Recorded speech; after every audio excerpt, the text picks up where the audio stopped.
Hi, everyone. Good morning. Thank you all so much for coming. My name is Jaden Jogwe, and I'm a member of the class of 2024.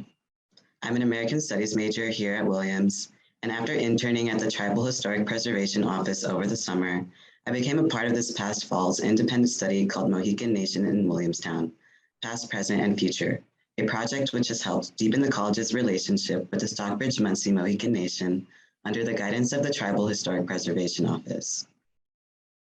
I want to take a moment to respectfully acknowledge that Williams College stands on the ancestral homelands of the Stockbridge-Munsee Mohicans, who are the indigenous peoples of the region now called Williamstown. Following tremendous hardship after being forced from their valued homelands, they continued as a sovereign tribal nation in Wisconsin, which is where they reside today. We pay honor and respect to their ancestors, past and present, as we commit to building a more inclusive and equitable space for all.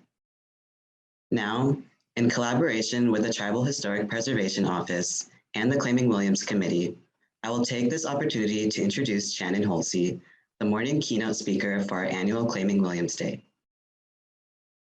President Holsey is the current president of the Stockbridge-Munsee Band of Mohican Indians. She was elected to a 2-year term as president in October 2015 after 8 years as a member of the Tribal Council. Holsey grew up on the Stockbridge-Munsee Reservation in Bowler, Wisconsin, and has committed the tribe to serving as good stewards of its economic, environmental, cultural, and intellectual resources. President Holsey also serves as president of the Great Lakes Intertribal Council, which represents 11 member tribes with a land base of about 1 million acres, spanning 45 counties. She is appointed as the Wisconsin State Legislature's Special Committee on State Tribal Relations, NCAI Area Vice President for the Midwest Region, MAST Secretary, INMED Advisory Council, Tribal Technical Advisory Group, NCAI Sub Committee member of Land Management, and National Council on Aging Committee member. President Holsey's personal philosophy on leadership recognizes that Native Americans are growing economies, preparing students to succeed, delivering high-quality healthcare, protecting the environment, upholding tribal sovereignty, and solving the unique challenges facing tribal communities.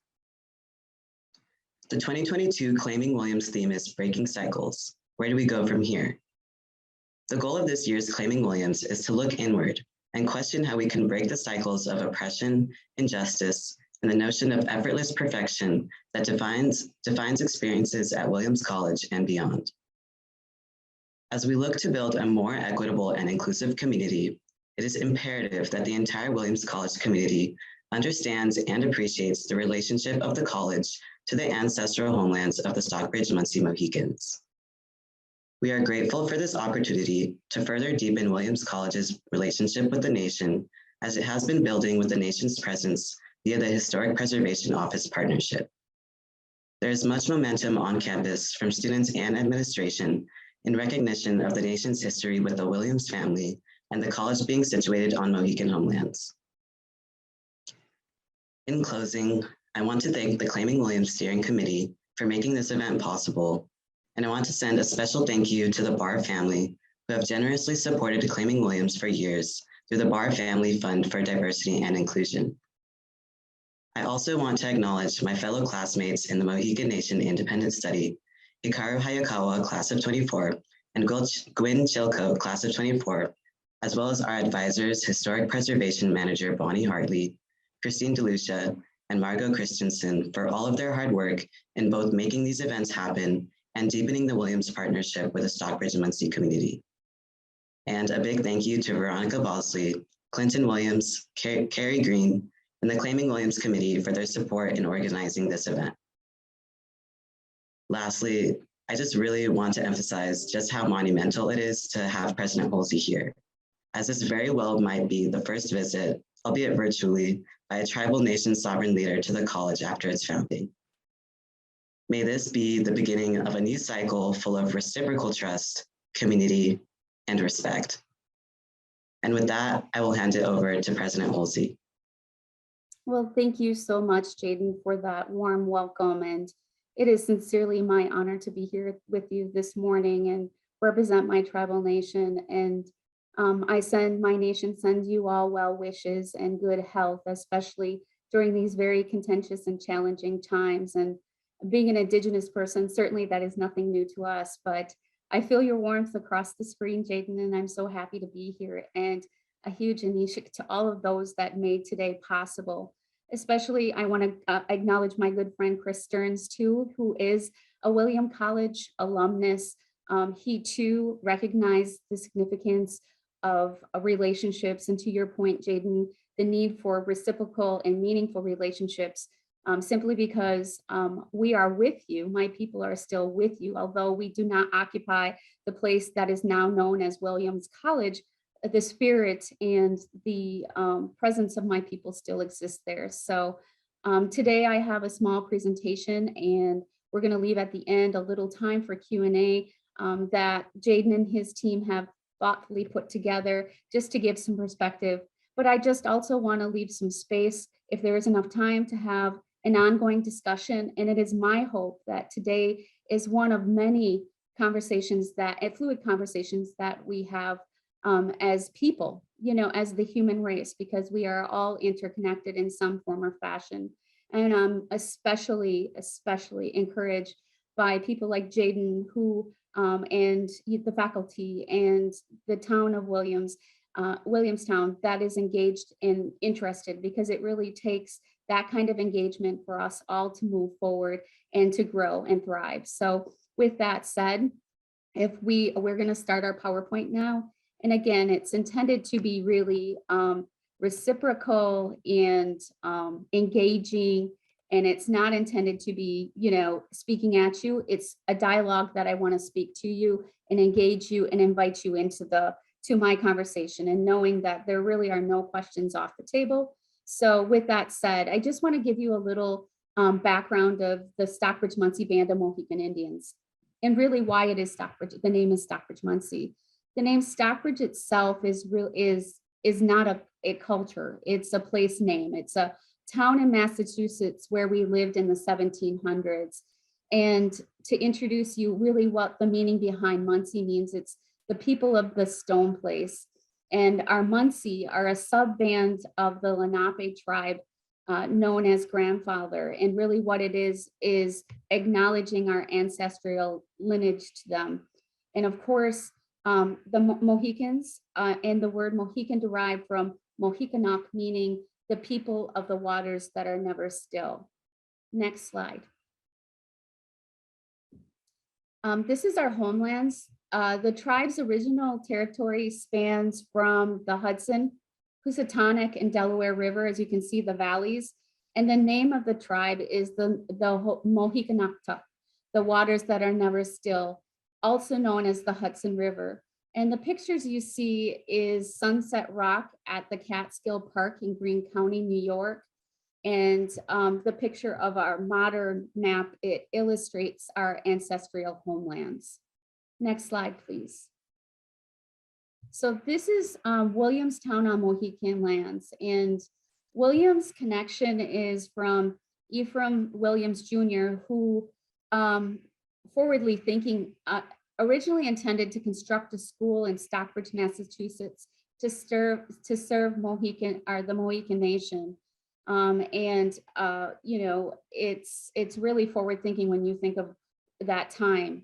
And really, Mr. Williams Sr. was a main cause of the reason that there was a forced removal in Stockbridge. Williamstown is a home to an ancient site of our ancestors, shown from artifacts found in the campus and in the vicinity. The land agreements for the town were signed by our Mohican ancestors, such as Bing Ken or Koki Wanat in 1758 and 1763. So, and it's really especially significant site is Sand Springs, which is known for its healing properties. And that was described by our sachem, John Conkapat. There is also Mohican veterans that were also documented as staying in Fort Massachusetts. The surrounding mountains are also known as, in our language, as Hotik, which means kettle, and it resembles a curve of the upside down pot, named as Hosik and that comes from that.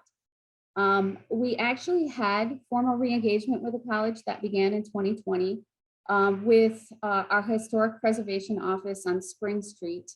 And the pronunciation it sounds like Mohicanee.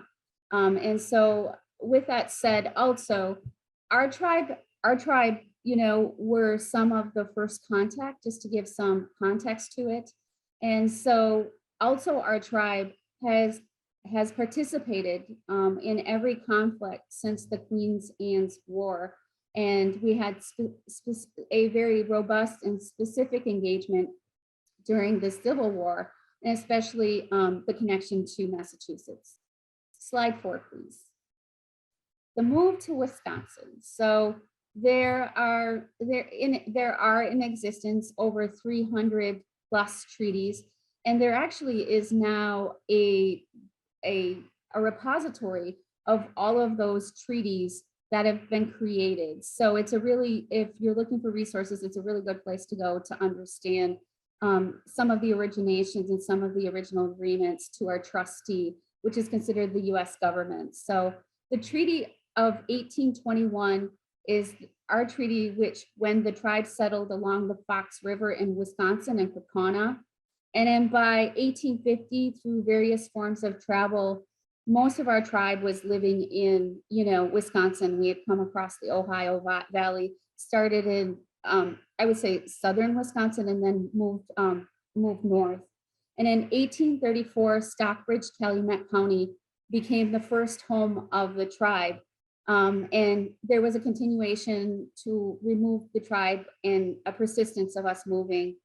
Then in 1846, the tribe there was an attempt for them to remove us and to move us to Crow Wing, Minnesota, which luckily was averted.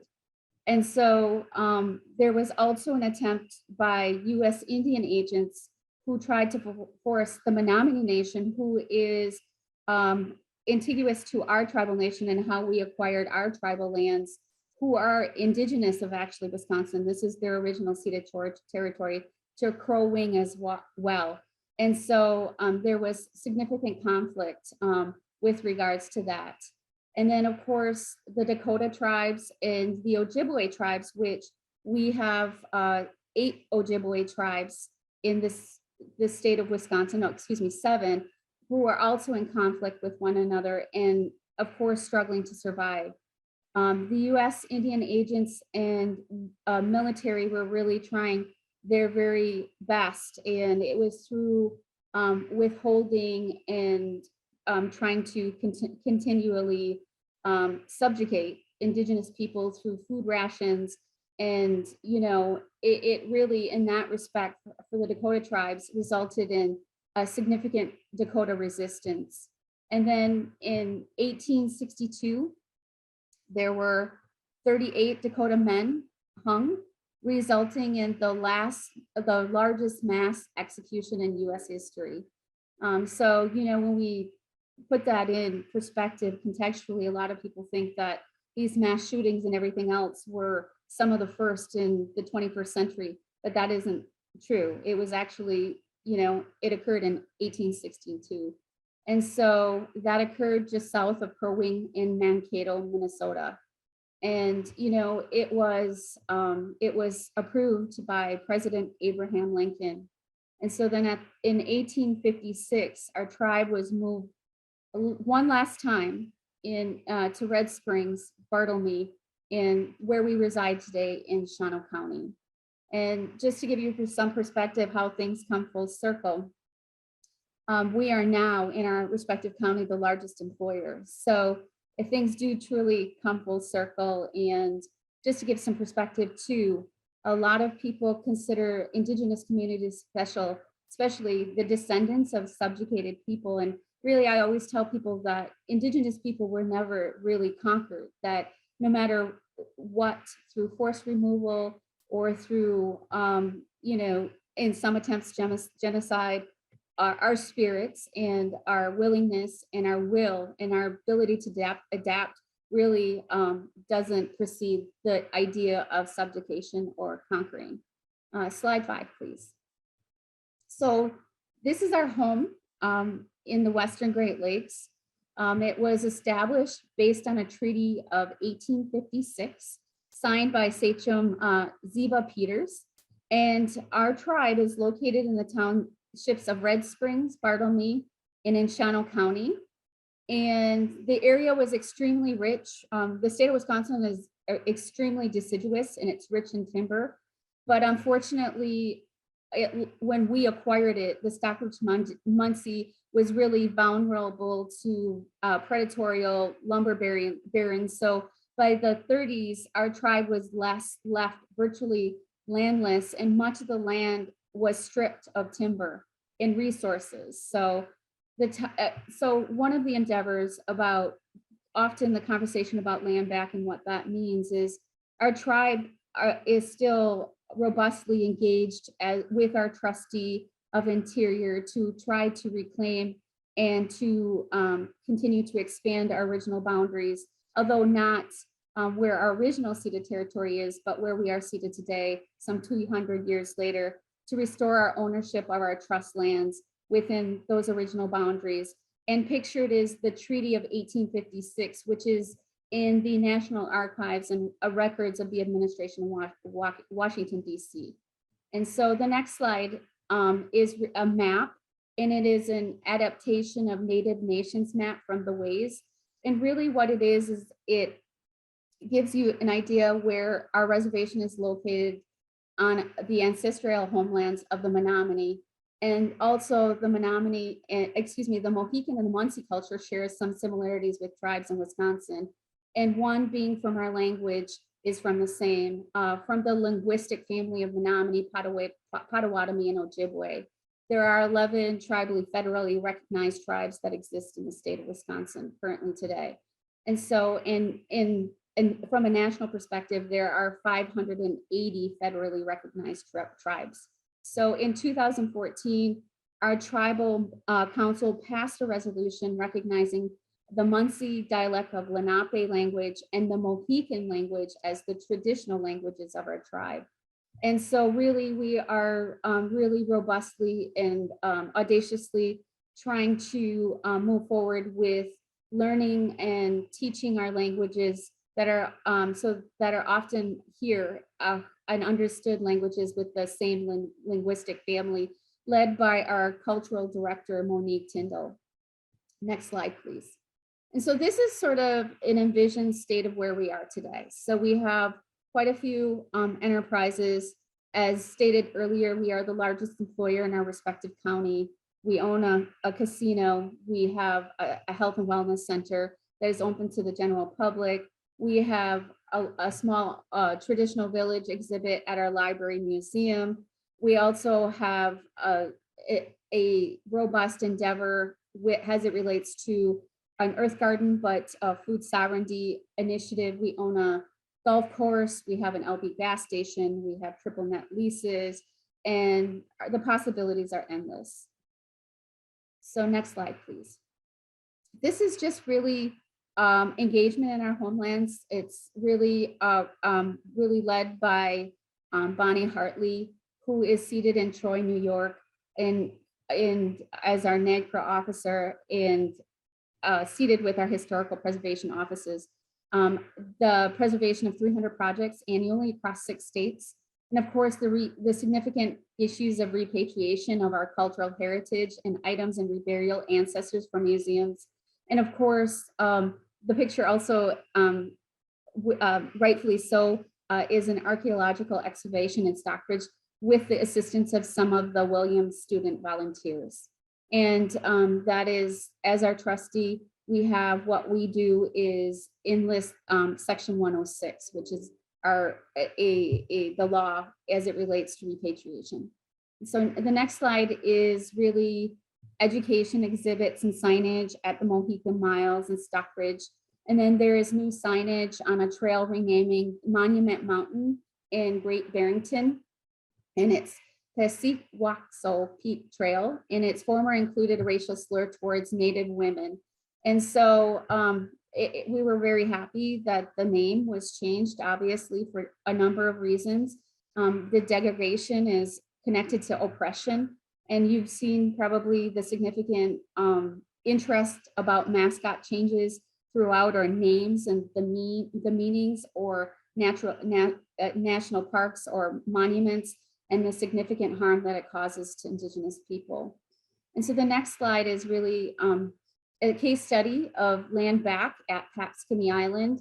And really what it is to make sure that there is a continuation of our presence in our homelands and also to educate. And we always look for opportunities to accept land in historic and cultural significance, such as those with burials, archaeological sites. And certainly we're currently working with our partners to add sites to state and national register listings. And so the next slide is really just for the purposes of just observations. It's just letting you know where we are in terms of that. It's Ninham's Lot and Stockbridge, and then of course, Portland Park in the Bronx.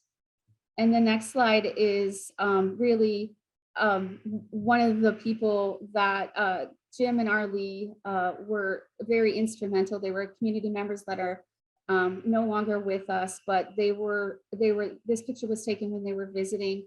And really what it is it's our acknowledgement and our connection to the land in a way for us to continue to go back and to have presence there, and making sure that even from John Quinney in the 1800s, making trips back to our homeland until his death in 1855. Next slide, please. And of course, that is our Norbu, and he is our historic preservation director's son. He is representing us and saying, you know, we are here. And I think oftentimes much is said about the Mohicans. You've heard it in movies and the depiction and the invisibility around Indigenous people, but I assure you the Mohicans are alive and well. Next slide, please. So this is just our, in our homelands, our veteran chief commander in Bob, and our young lady who is our royalty, Odessa Arce, and they were being interviewed when we were in Massachusetts. Next slide, please.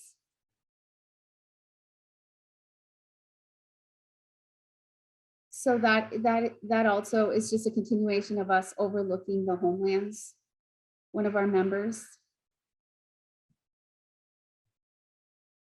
Again, Odessa, and Odessa makes us very proud. Odessa just started the University of Hawaii this spring, so we're very excited about her also being on Indigenous land in Hawaii. And the next slide is our Vice President, Craig Craney, in our homelands. And the next slide with the wampum belt is at West Point. And it was, we throughout several summers had our youth campers from our ceded territory enjoying others from the Delaware tribe and the Delaware Nation. The next slide is me and my councilman, Jeremy Mohawk, and we're presenting a Pendleton blanket honoring somebody who has done significant work on behalf of our tribal nation. And then finally, the next slide, which comes to the end of the presentation, it's actually a picture of Mohican corn that was tended for us by the Soul Fire Farm in Grafton, New York. And so that concludes my presentation, my PowerPoint presentation. And I think at this point, Jade and I are going to return and we're going to have a brief Q&A. And we're going to have, as I pointed out, a robust conversation about the things that matter most. But again, this is just one of many opportunities I hope that our tribal nation has to continue the engagement and the robust conversation about how we can collectively move forward together. Yeah, thank you so much, President Holsey, for such a broad presentation and overview. We are all so grateful to have you here. And now we will move into our Q&A portion. So if you have Any questions, you can go ahead and type them in the Q&A box at the bottom of your screen, and I will read them aloud. But for now, to get started, I'm going to ask you some questions that I prepared beforehand. The first one is, what kind of federal or state legislation would you most like to see regarding issues that affect Native American peoples? What issues do you find the most pressing? Well, thank you for that question. I think there's a lot of policy from a state and federal perspective as it relates to Native Americans and the trustee responsibility. And I think, like most governments, you're always looking to the well-being of your citizens as it relates to how they receive healthcare and the resources associated with that, how you continue to preserve your indigenous lands, and how you, I think a lot of people, before the term climate change or climate resiliency or those catchwords or hashtags, actually Native Indigenous communities, through just their mere existence and their traditional practices, have always had resiliency plans and adaptation. So just more robustly, looking for policies that not only look to mitigating or helping resiliency plans to mitigate climate change, but also protecting the ecosystem that we reside in Turtle Island, which is Mother Earth. You know, because the Native Indigenous people don't believe the land is inherent of them, but we don't own it, that we just live in it. And it's our responsibility to preserve it and to foster it for future generations. You know, it's like anything else, you know, the continued extraction and violation to water, which is a living being, has serious consequences, because if we don't steward it, we don't protect it, if it disappears, we can't exist as humans. So I think there's critical issues around that.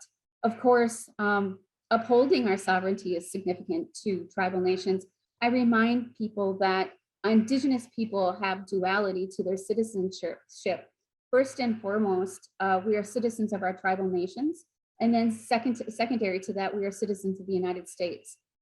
So there's, you know, those significant issues around that, and as a trustee, they are required to consult with tribal nations in all matters that relate to us. And so we deal with a lot of federal agencies, whether it be the Department of Interior, which is housed, and actually to give you some context, the Department of Interior was originally housed under the War Department.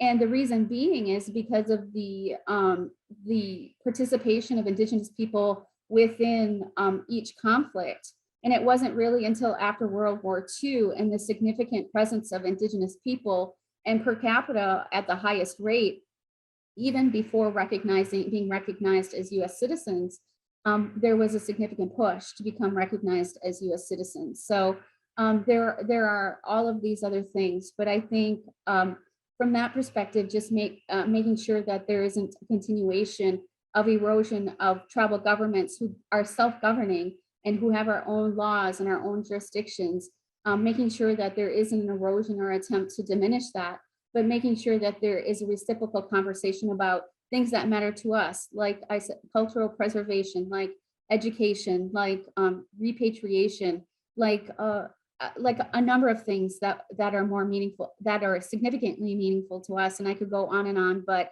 I think you understand that it is complex. And I always remind our states that we are not sub-sovereigns to the state either. We are sovereigns, we are political bodies. It is stated so, and it is codified in the US Constitution.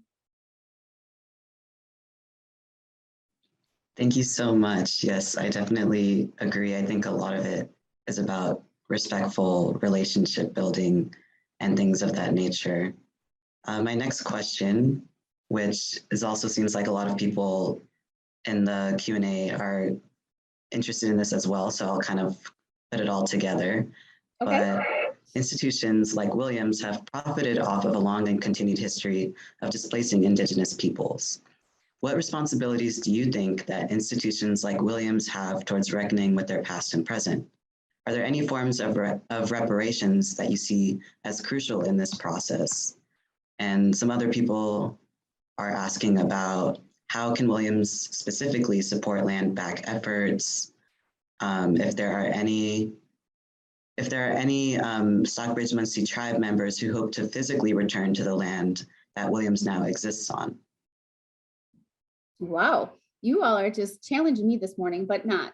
I think, well, first off, I appreciate the questions, and it tells me a lot today about where your thinking is and where the direction you're heading in, and it gives me hope that there is a new generation of people trying to not only, to your point, Jaden, reconcile that, but I think as Indigenous people, there is always that endeavor of truth and reconciliation, and understanding that. But I think it really starts with a greater depth of understanding and really an acknowledgement of the long misrepresented history of Indigenous cultures, and we always look for opportunities to build out reciprocal and meaningful relationships, but understanding that it's not Indigenous people, especially, they're not a single monolith, and we're sovereign nations, and there's uniqueness to each of us, and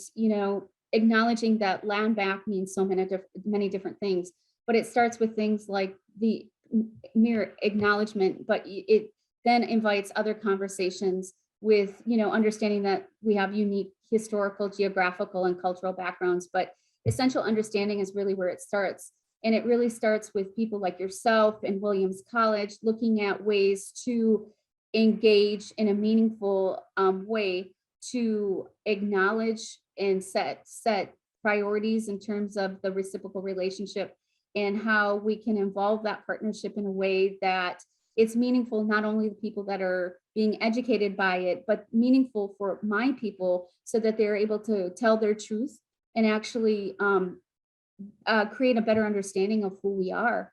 There are so many myths as even young people who are starting off in their endeavors and their educational endeavors, even in grade school, that have the idea that American Indians are people of the past and that there's invisibility behind that, and that's true of many different races.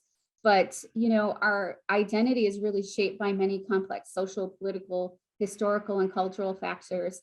And really, it's so encouraging to see that the work being done by people like Williams College and our tribal nation are really a start to that. There was in the late 20th century and the early 21st century, we really sought to reclaim and revitalize our language and our culture.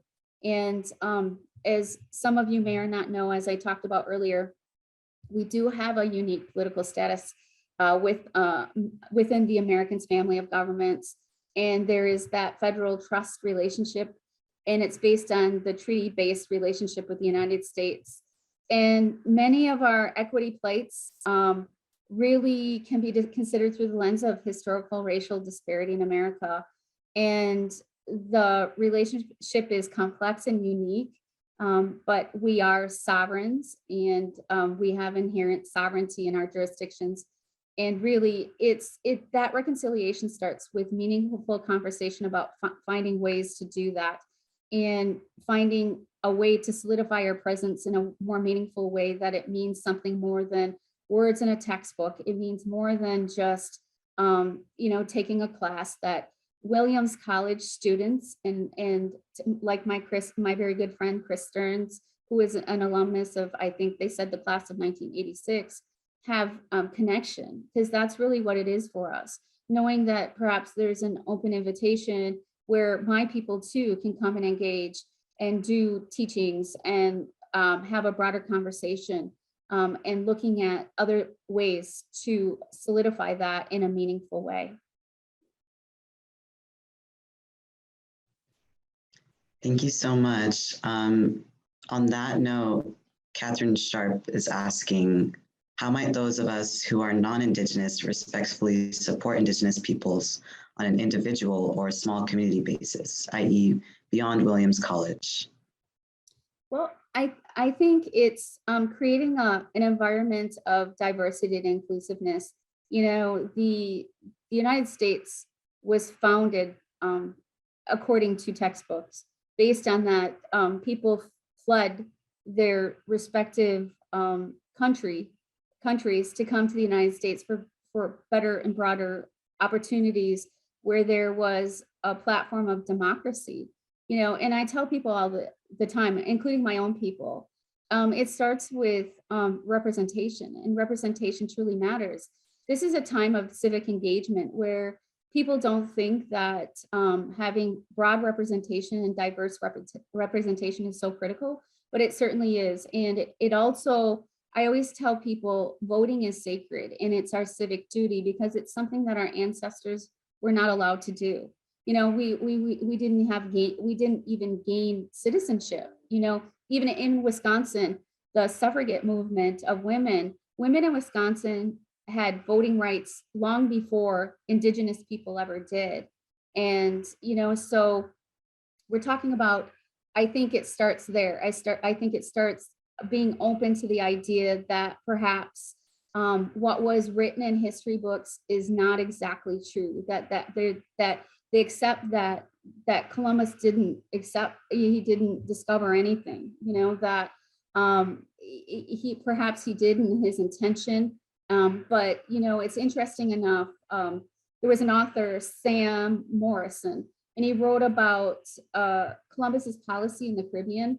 And he really talked about it in a very robust way. And just to give you some context, Sam Morrison was actually a fan of he admired, you know, Columbus, and he had talked about, you know, the genocide associated with that. And really he talked about if Indigenous people's lives mattered in our society, and if Black people's lives mattered in our society, it would be inconceivable that we would honor the father of the slave trade with a national holiday. And I think that really puts things in perspective, right?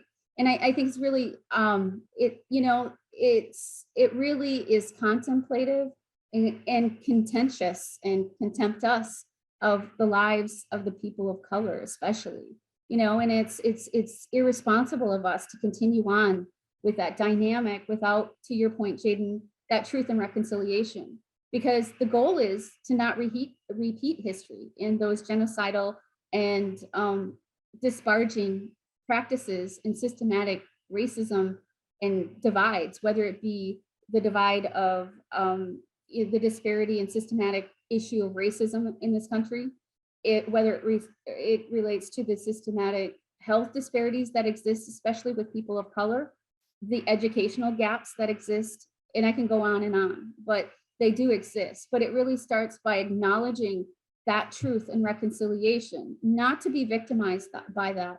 Because I tell people all the time, I am not a descendant of the subjugated, rather I'm the seed of the descendant who is adaptable and who is never conquered. So we are going to continue as Indigenous people and people of color to grow and thrive and continue to engage people of all nations. Because I think right now we're in a pandemic, and I think it was clear what happened, last January with an insurrection, the state of affairs. It was, interestingly enough, we had a conversation yesterday with our governor. He had just he was just in Washington, D.C. and attended a governor's association meeting. And he said it was, they were invited over to the Switzerland embassy, and the diplomat from Switzerland had a conversation about, the current state of our nation collectively. And he had talked about that we are slowly but surely no longer becoming the free nation that is so spoken of, and that it's the divisiveness. The thing we have to be worried about right now, Jaden, isn't the actual virus, as contentious and as dangerous and as scary as that is. It's the virus of the divide that exists in our country, and how people are so disconnected and emboldened. And I don't know if it's fear-based. I just don't know if there's not enough information. I'm not sure what it is, but collectively we need to come together as nations and figure this out, so that, because we're teaching our young people a lot, our future leaders, about how to manage and lead and guide. And so we need to put that aside and really put the needs of our people first, and re-examine who we are as individuals and create that environment of inclusivity, because quite honestly, the Constitution is fashioned in such a way, but it wasn't designed in such a way, maybe because it was fashioned only of a collective few, with people who were not included in that with regards to that inclusiveness, because there weren't any other people that participated in that process. It was just a matter of, our founding fathers that did that. And as a matter of fact, the US Constitution was actually fashioned by the 7 Iroquois nations that were located in the eastern part of the United States. So there were many lessons and many traditions, culturally and otherwise. And many people that came to the Americas, whether it be through slavery or any other means, had already established their own cultures, languages, and traditions. And I think we have to look inward to that. I would suggest, regardless of who you are, regardless if you're Native, non-Native, I think it's important for you to understand where you come from. Thank you. Such powerful words. I definitely do think that we need a more broad and all-encompassing look into the past and how it contributes to our present, so that we know exactly where we want to step forward and how we're working through these issues. And especially as like that divide that you're speaking to, it also like contributes to disproportionately the COVID-19 virus affecting Indigenous communities. So it's like 2 viruses going on at the same time. And yeah, I thought that was really powerful. Hikaru has a really good question. He says, what has been the challenges of governing as the leader of a Native sovereign nation through the challenges of the past several years, protecting the welfare of your people throughout the pandemic, and also managing long-term relationships with your homelands since time immemorial? Okay, so thank you for that question. I think it's funny how you obviously the world has been affected by the pandemic, but what I will say is I think some of the best responses to this and how we navigated the pandemic as Indigenous people was because historically we've always been challenged as people. We've always had to adapt. We've always had to find ways to survive. So essentially, I think innately and inherently, we were ready for this, not knowing what it was, but knowing that we had to navigate it thoughtfully and responsively, but knowing that it was enjoined to a capacity of identifying resources and building relationships. So that is something that we did. I mean, my tribal nation only has 1,700 members, but we enlisted and enlightened as quickly. We organized and we stabilized and we put public health orders in place, even when our governor wasn't able to keep our employees safe. We made sure we did everything we could do to seek vaccinations for them and source them. We were the first nation in our state to provide them not only to our tribal citizens, but to our employees, to law enforcement, to school teachers, to whoever needed them. Because tribal nations are, community centric. They think collectively. They don't think individually. So it was a natural progression for us to be inclusive of that, knowing that that was something we did. But we're also extremely strategic. We knew that we had resources that we had to protect economically too. So we were very conscious of that. We made very critical decisions. I'm very happy to report, even through a pandemic, with the help of our team and the way that we navigated it, we were able to come out of it debt-free, believe it or not, by our own means. Just knowing we had to make critical decisions, knowing it took state partners, knowing it took local partners, and knowing it took federal partners in that engagement. And as a tribal leader, and especially as a female tribal leader, it's not an easy challenge. I will say I serve as the fourth woman tribal president or sachem, and I'm the longest standing, knock wood. And it's not for the weak of heart. And so, even in your own tribal communities, you have to build capacity. You have to prove yourself. You have to come ready for this job. And I did things to prepare myself, not knowing that a pandemic would come, not knowing that we would be faced with these challenges, but knowing that it had to be an endeavor that was an inclusive one, it was a thoughtful one, and that at the end, it was going to serve the broader need of the whole. Thank you. Yeah, we're all so appreciative and admiring all your hard work and the hard work of the Tribal Council as well in serving your communities. Going in kind of a different direction, Lisa Conathan has kind of some questions about language and terms. She asks, President Holsey, could you provide some perspective on the terms ceded and unceded and why this concept is important to your tribe? Are the lands of Berkshire County ceded or unceded, and why? Thank you. Well, historically, that is our ceded territory. It is where our original ancestral homelands are. So non-ceded is, for example, although we acquired it and established it to become our ceded territory, is now where we reside in Wisconsin, because that is not where we originate from. Our peoples were originally from around down the Hudson River, down to Massachusetts, across the Ohio Valley. And the reason I say that is because my ancestors are still there.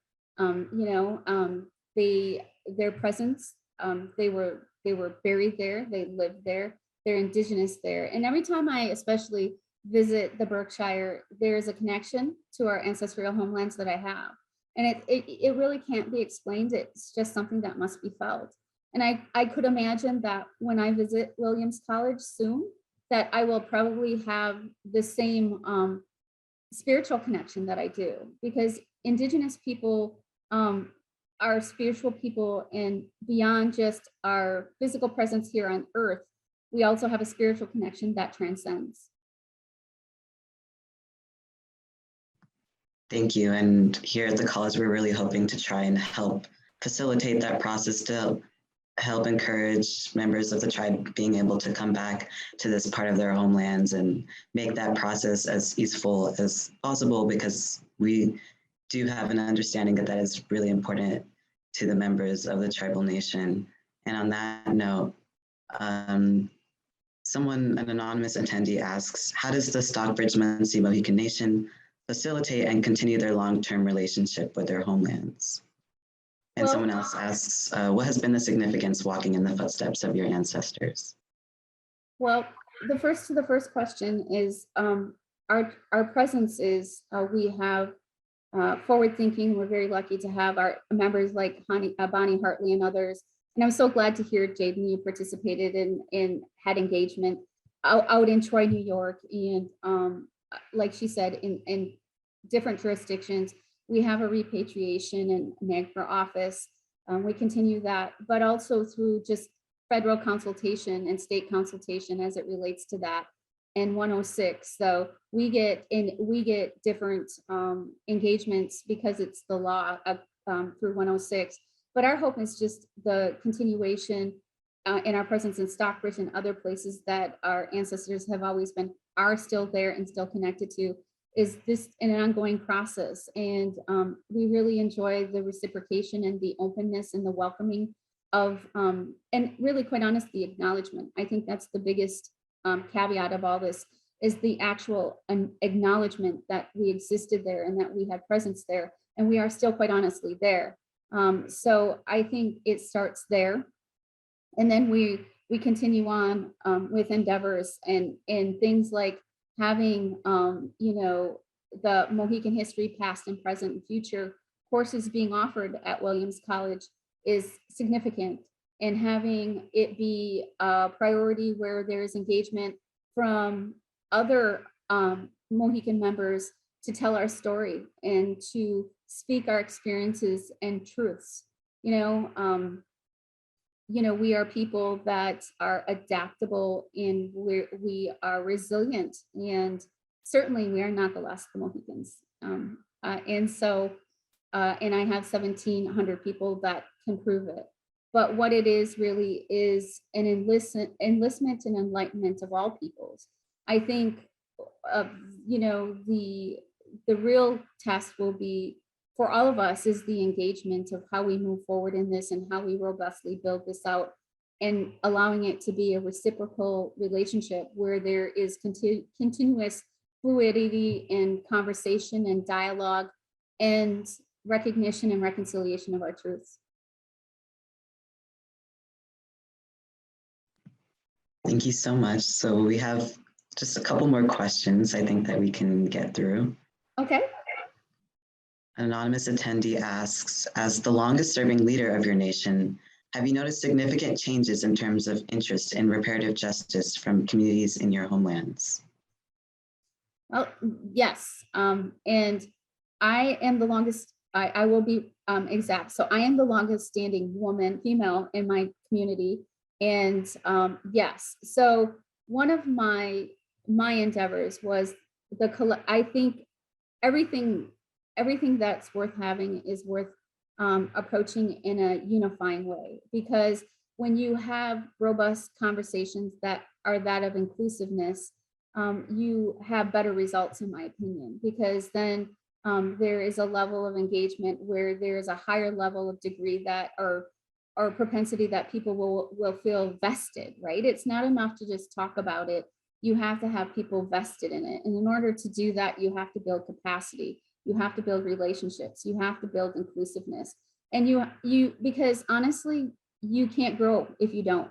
And for me, as a president, I recognize that the world is changing and the world is diverse, and the makeup of the world is female, and it's diverse in the diverse communities of LGBTQ, which I understand to be the fastest growing community in children in classrooms all across America. It also includes people from other cultures and races. And so it transcends, and that exists even in a tribal community where you have vast representation. So you have to make sure that there's inclusion and conversation, because the decisions you make today will affect future generations. And I always tell people, it's not about the next election, it's about the next generation. And so we have to be forward thinking and inclusive of that.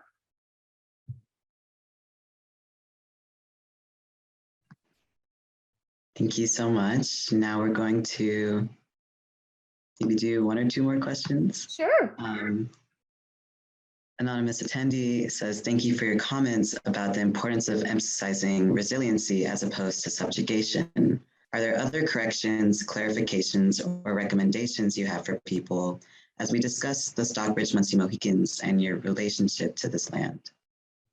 Well, I think it's about choice of words too, because words matter, just like I talked about representation matters. And I think it's just, I think oftentimes too, it's never intended. A lot of people are always well-intended. And I think it's okay to engage other people, ask them questions that perhaps some people think they're being polite or it's off limits. I would rather you ask the questions. It's just like anything else. It's like having robust conversations. First and foremost, I consider myself a diplomat. I understand that I have to build relationships, not just with my own tribal citizens, but that of others. And I think because I have so much to learn from others too. And I think we'll find that we have more in common than we do different. Because really it is about it really goes back to the basic tenet of humanity. And I think we live in a world today where we are so disconnected, perhaps by the isolation and feeling of this pandemic, or we're so engaged in our phones or in our own worlds that we forget that it requires an engagement of people, that we're human beings, and we need to engage each other and have robust conversations. And it's not just that of your peers, it's of all people, because quite honestly, you can't grow if you don't. We all have something to learn about one another. We all have something that we can celebrate. And we also have something that we can share, because we can't really begin to heal and move through this if we don't start having those conversations. Thank you. I think that's probably a great note to end on, building connections and being open to ask questions, not being afraid to foster relationships. And we've been really grateful to have you here, President Holsey, as you are continuing this sort of legacy of your ancestors being diplomats, like specifically within Stockbridge-Munsee Mohican Nation. So thank you so much for being here. And we are really trying to create this new cycle within Williams College, trying to foster deeper relationships full of reciprocal trust and respect. And thank you everyone so much for coming to this Claiming Williams event. And I hope you enjoy the rest of your day. There's a lot of really other cool events out there. We also have, I believe it's around 2:30, I'm not sure, don't question me on that, but Monique Tyndall will also be giving a talk on fostering relationships between tribal nations and other institutions. So look forward to that, and I hope you have a great day.